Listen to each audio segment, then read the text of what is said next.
নমস্কার, আমার নকশি খাতায় আপনাদের সবাইকে স্বাগত। ভালো আছেন তো? আজ পড়ব ভীম গীতা, লেখক রাজশেখর বসু। প্রথম দিনের যুদ্ধ শেষ হয়েছে। সন্ধ্যাবেলায় কুরু পাণ্ডব বীরগণ নিজ নিজ শিবিরে ফিরে এসে স্নান ও জলযোগের পর বিশ্রাম করছেন। শ্রীকৃষ্ণ তার খাটিয়ায় শুয়ে আছেন। দুজন বামন সংবাহক তার হাত পা টিপে দিচ্ছে। এমন সময় ভীমসেন এসে বললেন, বাসুদেব, ঘুমোলে নাকি? কৃষ্ণ কুন্তি পুত্রদের মামাতো ভাই। তিনি অর্জুনের প্রায় সমবয়সী। সেজন্য যুধিষ্ঠির আর ভীমকে সম্মান করেন। ভীমকে দেখে বিছানা থেকে উঠে বসলেন। আসতে আজ্ঞা হোক মধ্যম পাণ্ডব, আপনি বিশ্রাম করলেন না? ভীম বললেন, আমার বিশ্রামের দরকার হয় না। 4 ঘটি মাধ্যিক পান করেছি, তাতেই ক্লান্তি দূর হয়েছে। এখনই আবার যুদ্ধে লেগে যেতে পারি। কৃষ্ণ, তোমার বিশ্রামের ব্যাঘাত করছি না তো? কৃষ্ণ বললেন, না না, আপনি এই খট্টায় বসুন। সেবকের প্রতি কি আদেশ বলুন? ভীম বললেন, তোমার কাছে কিছু জিজ্ঞাস্য আছে। কৃষ্ণ বললেন, চক্কমল্ল তক্কমল্ল, তোমরা এখন যেতে পারো, আর আমার সেবার প্রয়োজন নেই। আর্য ভীমসেন, বলুন, কি জানতে চান? ভীম বললেন, হ্যাঁ হে কেশব, আজ যুদ্ধের পূর্বে অর্জুনের কি হয়েছিল? তুমি তাকে কি সব বলছিলে? আমি দূরে ছিলুম, শুনতে পাইনি, শুধু দেখেছি। অর্জুন তার ধনুর্বাণ ফেলে দিয়ে কাঁদছিল, হাত জোর করছিল, পাগলের মতো ফ্যাল করে তোমার দিকে তাকাচ্ছিল আর বারবার নমস্কার করছিল। ব্যাপার কি? যদি গোপনীয় না হয় তবে আমার কৌতূহল নিবৃত্ত করো। কৃষ্ণ বললেন, বিশেষ কিছুই নয়। কুরু পাণ্ডব দুপক্ষে গুরুজন বয়স্য ও স্নেহভাজন আত্মীয়গণ আছেন দেখে অর্জুন কৃপাবিষ্ট হয়েছিলেন। বলছিলেন যুদ্ধ করবেন না। ভীম বললেন, অর্জুনটা চিরকাল ওই রকম, মাঝে মাঝে তার ভাব উথলে ওঠে। কৃপাবিষ্ট হবার আর সময় পেলেন না। তা তুমি তাকে কি বললে? কৃষ্ণ বললেন, বললুম, তুমি ক্ষত্রিয়, ধর্মযুদ্ধ করা তোমার অবশ্য কর্তব্য। তাতে লাভও আছে। যদি জয়ী হও তো পৃথিবীর রাজ্য ভোগ করবে, যদি মরো তো সোজা স্বর্গে যাবে। ভীম বললেন, একেবারে খাঁটি কথা। তাতে অর্জুনের আক্কেল হলো? কৃষ্ণ বললেন, সহজে হয়নি, তাকে অনেক রকমে বুঝিয়ে বললুম। তুমি নিষ্কাম হয়ে কর্তব্য কর্ম করো, ফলাফল ভেবো না। তারপর তাকে কর্মযোগ, জ্ঞানযোগ, ভক্তিযোগ প্রভৃতিও বোঝালুম। অর্জুনের মোহ দূর করতে আমাকে প্রায় 2 ঘন্টা বকতে হয়েছিল। ভীম বললেন, দুর্যোধনের দল আমাদের উপর কি রকম অত্যাচার করেছিল অর্জুন তা ভুলে গেছে নাকি? তুমি সব মনে করিয়ে দিয়েছিলে তো? কৃষ্ণ বললেন, মনে করিয়ে দেবার কথা আমার মনেই পড়েনি। ভীম বললেন, বলো কি হে মধুসূদন, ছেলেবেলায় আমাকে বিষ খাইয়ে গঙ্গায় ফেলে দিয়েছিল, যতুগৃহে আমাদের সকলকে পুড়িয়ে মারবার চেষ্টা করেছিল, এসব কথা অর্জুনকে বলনি? কৃষ্ণ বললেন, কই না। ভীম বললেন, আশ্চর্য, এর মধ্যেই তোমার ভীমরতি হলো নাকি? পাশা খেলায় শকুনির জুয়াচুরি, দুঃশাসনের হাতে পাঞ্চালীর নিগ্রহ, এসবও মনে করিয়ে দাওনি? ওহ, দুঃশাসনের নাম করলেই আমার রক্ত টকবক করে ফুটে ওঠে। আচ্ছা, আমাদের কথা না হয় ছেড়ে দিলে, কিন্তু তুমি যখন ধর্মরাজের দূত হয়ে সন্ধির প্রস্তাব নিয়ে কৌরব সভায় গিয়েছিলে, তখন দুর্যোধন তোমাকে বন্দি করতে চেয়েছিল। তারপর সেদিন শকুনির বেটা উলুক এসে দুর্যোধনের হয়ে তোমাকে যাচ্ছে তাই গালাগাল দিয়ে গেল, এও তুমি ভুলে গেছো নাকি? কৃষ্ণ বললেন, কিছুই ভুলিনি। কিন্তু যুদ্ধের আগে এসব কথা অর্জুনকে বলবার প্রয়োজন দেখি না। ধর্মরাজ যুধিষ্ঠির যখন 5টি মাত্র গ্রাম চেয়েছিলেন, তখন তো কৌরবদের সমস্ত অপরাধ মন থেকে মুছে ফেলেছিলেন। দুর্যোধন আমার প্রস্তাবে সম্মত হননি, তাই আপনাদের মন্ত্রণা সভায় যুদ্ধ করা স্থির হয় এবং সেজন্যই আপনারা যুদ্ধ করছেন। কৌরবদের অপরাধ স্মরণ করা এখন নিরর্থক। হাতে হাত ঘষে ভীম বললেন, কৃষ্ণ, তোমার শরীরে কি ক্রোধ বলে কিছুই নেই? কৃষ্ণ বললেন, আছে বই কি। মানুষ হয়ে যখন জন্মেছি তখন মানুষের সব দোষই আছে। ভীম বললেন, ক্রোধকে দোষ বলতে চাও? তুমি তো একজন মস্ত পণ্ডিত। আমাদের 6টি রিপু আছে জানো? তাতে আমাদের কত উপকার হয় ভেবে দেখেছ? কৃষ্ণ বললেন, রিপু তো দমন করাই উচিত। ভীম বললেন, দমনের মানে কি লোভ? রিপুর লোভ হলে মানুষ পাথর হয়ে যায়, যেমন আমাদের ব্যাসদেবের পুত্র সুখদেব হয়েছেন।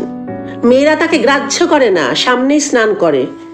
কৃষ্ণ বললেন, প্রথম 3 রিপুর দমন এবং শেষ 3টির লোভ করতে পারলেই মঙ্গল হয়।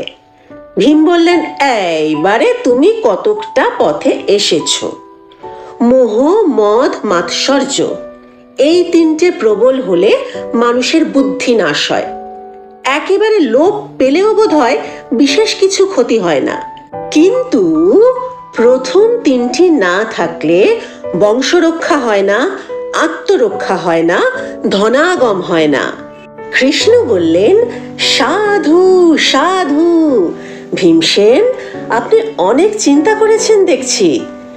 ভীম খুশি হয়ে বললেন, ওহে জনার্দন, তুমি হয়তো মনে করো যে মধ্যম পাণ্ডব শুধুই একজন গোয়ার গোবিন্দ দুর্ধর্ষ বীর, যুদ্ধ আর ভোজন ছাড়া কিছুই জানে না। তা নয়, আমি দর্শন শাস্ত্রেরও একটু আধটু চর্চা করেছি। যদি চাও তো কিঞ্চিত তত্ত্ব কথা শোনাতে পারি। আগ্রহ দেখিয়ে কৃষ্ণ বললেন, অবশ্যই শুনবো, আপনি অনুগ্রহ করে বলুন। ভীম বললেন, 6 রিপুর মধ্যে প্রথম 3টি আবশ্যক, আবার সেই 3টির মধ্যে প্রথম 2টি কাম আর ক্রোধ না হলেই নয়। কাম তত্ত্ব তোমাকে বোঝানো বাহুল্য মাত্র। লোকে বলে তোমার নাকি 16,000 কারাসব আছেন। কৃষ্ণ সহাস্যে বললেন, লোকে বলে আপনি প্রত্যহ 16,000 লাড্ডু ভোজন করেন। উড়ো কথায় কান দেবেন না। কাম তত্ত্ব থাক, আপনি ক্রোধ তত্ত্ব ব্যাখ্যা করুন। ভীম বললেন, কোনো বিষয়ের বাড়াবাড়ি ভালো নয়। বেশি খেলে মেদ বৃদ্ধি হয়, উদর স্ফীত হয়, যুদ্ধের শক্তি কমে যায়। কিন্তু উপযুক্ত আহার না হলে জীবন রক্ষাও হয় না। অত্যধিক ক্রোধও ভালো নয়, তাতে হাত পা কাঁপে, লক্ষ্যভ্রংশ হয়, যুদ্ধে নিপুণতার হানি হয়। কিন্তু ক্রোধ বর্জন করলে আত্মরক্ষা ও স্বজন রক্ষা অসম্ভব হয়ে পড়ে। কৃষ্ণ বললেন, ক্রোধ ত্যাগ করেও তো আত্মরক্ষার জন্য যুদ্ধ করা যায়। ভীম বললেন, যেমন কাম ত্যাগ করে বংশ রক্ষা করা যায়। কৃষ্ণ, বাজে কথা বলো না। কৃষ্ণ বললেন, অনেক যোগী তপস্বী আছেন যাদের ক্রোধ মোটেই নেই। ভীম বললেন, তাদের কথা ছেড়ে দাও, তাদের স্বজন নেই, আত্মরক্ষারও দরকার হয় না। সকলেই জানে তারা সাপ দিয়ে ভস্ম করে ফেলতে পারেন, সেজন্য কেউ তাদের ঘাটায় না। তারাও নির্বিবাদে অক্রোধী অহিংস হয়ে থাকতে পারেন।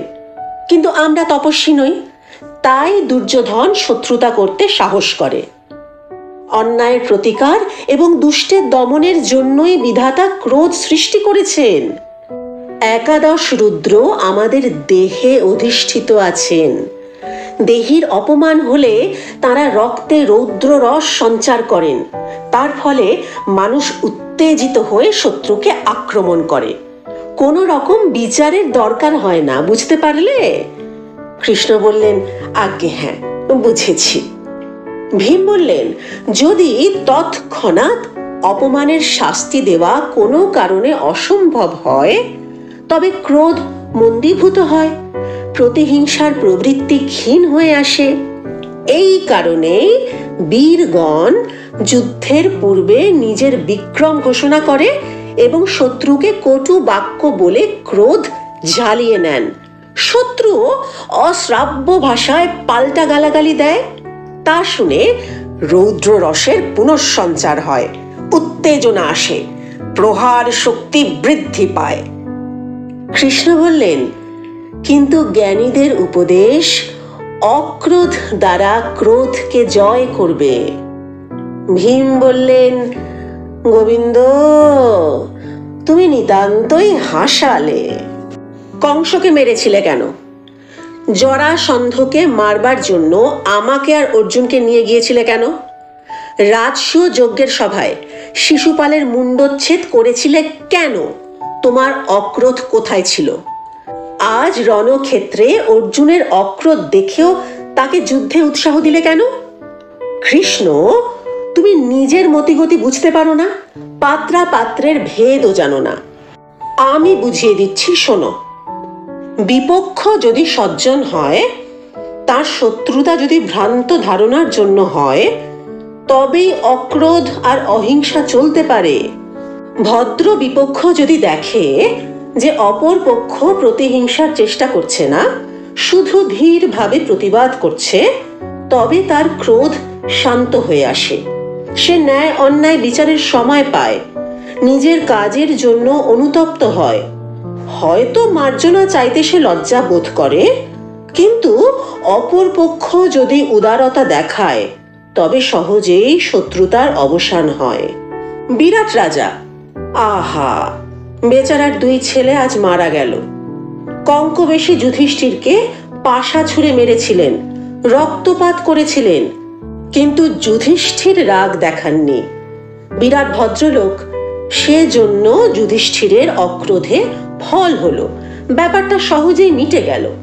আর দুর্যোধনকে দেখো, তার সহস্র অপরাধ আমাদের ধর্মরাজ ক্ষমা করেছেন, দুরাত্মাকে সুযোধন বলে আদর করেছেন, কিন্তু তার ফল কিছুই হয়নি।